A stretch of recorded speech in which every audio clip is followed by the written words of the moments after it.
Hey guys, your boy the Kid Light here today, and today I'm bringing you some exciting news regarding the Kill la Kill game developed by Arc System Works. Okay, so going back while I'm editing this, I realized I made a mistake. So the game isn't being developed by Arc System Works, it's just being published by ArcSys. It's actually being developed by a company by the name of A Plus Games, so yeah, oops. For those of you who aren't familiar with Kill la Kill or the development of this game in general, this game is a joint operation between Studio Trigger, which is an animation studio that is comprised of new key animators and former employees from Gainax, the animation studio that brought us anime like Tenken Toppa Gurren Lagann and Neon Genesis Evangelion, two of my personal favorites. But yeah, like I said before, this is a joint operation between Arc System Works and Studio Trigger.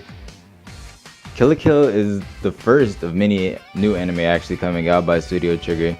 It released in 2014 and was the pioneer anime for Studio Trigger. We're now in 2019 and we have multiple anime made by Studio Trigger, including Darling in the Franxx, Little Witch Academia, and a new anime that's planned to release later on this month, I believe, called Premiere. But yeah, those are the studios and developers behind this game. But today's news comes from Kill la Kill's protagonist, Matoi Ryuko. It's been confirmed that Senketsu Kisaragi will be in the game.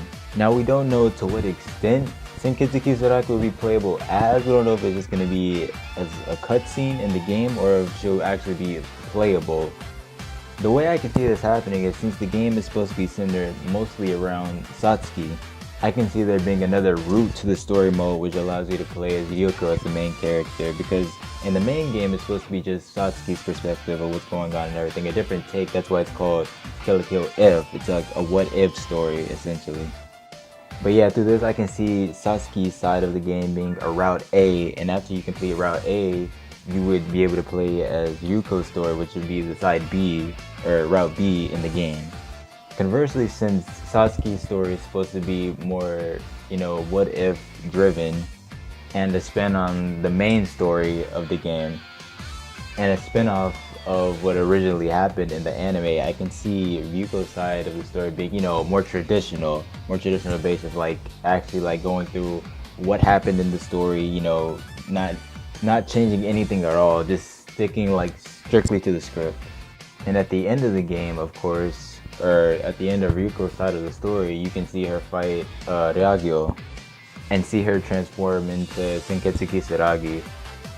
I guess for those that have actually seen Kill la Kill, this won't be necessarily a spoiler because you already know what happens when and how Ryuko even gets Senketsu Kisaragi. It's by everybody around her combining all of their Goku uniforms to one being, and that would be Senketsu Kisaragi. And for the final boss of Ryuko's side of the story, it would be Ryagyo, of course, and they would be fighting in space, which is kind of like how I can see it from, as you can see in the screenshot, actually, like, if you look behind Ryuko, it even looks like she's in space, so it's probably just gearing up towards that fight, that final confrontation with Ryagyo in space. And kind of even going deeper into, spoiler territory, we all know that Senketsu, essentially, he dies at the end of Kill la Kill, so maybe what if at the end of Yuko's playthrough or her side of the story, maybe there'd be some kind of alternate like storyline there where maybe Senketsu lives with both Satsuki and Ryuko and everything just works out fine. Maybe, I don't know. I'm just thinking out loud about it because that would be really cool to see how they would like integrate something new into the story through the game. But yeah, this is just a little short video I wanted to throw out there because I wanted to discuss everything about Senketsu Kisaragi being in the game. We don't know to what extent yet again, but hey, at least we know we have screenshots. We can say, hey, at least it's something. Are you guys hyped to see this transformation in the game, even if it could just possibly be, just a cutscene of Senketsu Kisaragi? Or do you think we're gonna get, just blue balled by ArcSys essentially? And be pissed at the fact that, we're just probably gonna see this once or twice and then that's it, not even be a playable form even. Let me know in the comment section below. If you like the video, make sure to leave a like, it really helps me out. And if you're new to the channel, maybe you think about subscribing. Anyways guys, I've been Key and I'll see you guys in the next one. Peace.